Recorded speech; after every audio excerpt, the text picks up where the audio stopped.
Marion Lambert, bonjour. Bonjour. Alors vous représentez la CARSAT, c'est la Caisse d'assurance retraite et de la santé au travail. Est-ce qu'on peut dire que vous êtes la DRH de la CARSAT ou il y a une autre fonction qui vous caractérise mieux?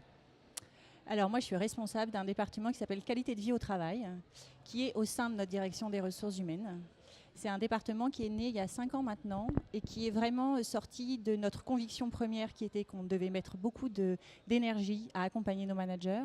Et la seconde, c'était le bien-être et un indicateur fort et une grande aide beaucoup à l'efficacité au travail. D'accord, donc vous associez qualité de vie au travail et accompagnement des transitions.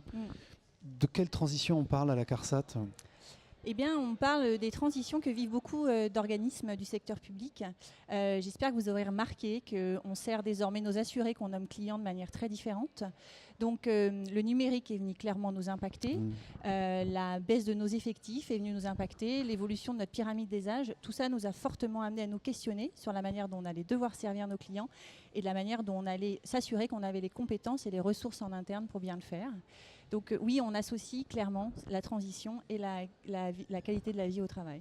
Alors Marion Lambert, vous êtes avec nous aujourd'hui parce que vous allez participer à une conférence qui s'appelle Innovation managériale dans le secteur public.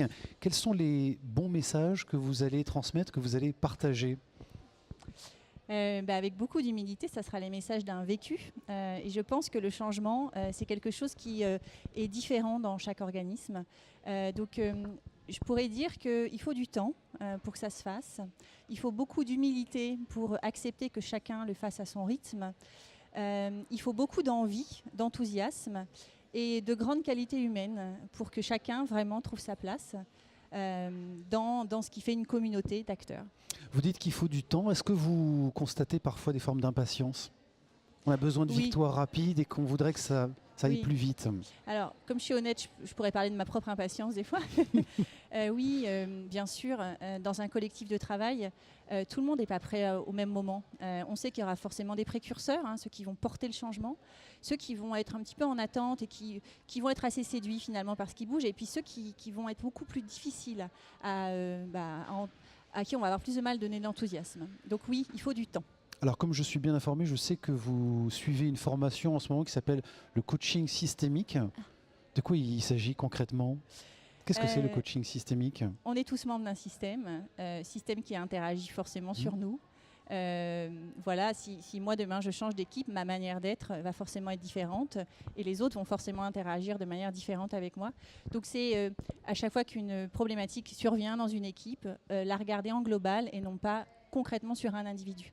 Ce qui peut aider beaucoup à déstigmatiser des situations et qui est très aidant quand dans ma mission, entre autres, on a la gestion des conflits en entreprise. Alors je sais que vous aimez bien, parfois en tout cas, citer Saint-Exupéry. Oui.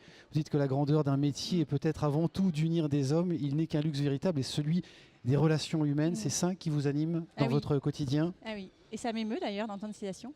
Vraiment, je suis une profonde convaincue que l'homme est spontanément bon et c'est ce qui m'anime depuis que je fais carrière dans ce domaine. Bon, eh bien, on vous souhaite une très très belle 5e édition de la Fabrique du Changement. Merci d'avoir été avec nous, Marion Lambert. Merci beaucoup à vous.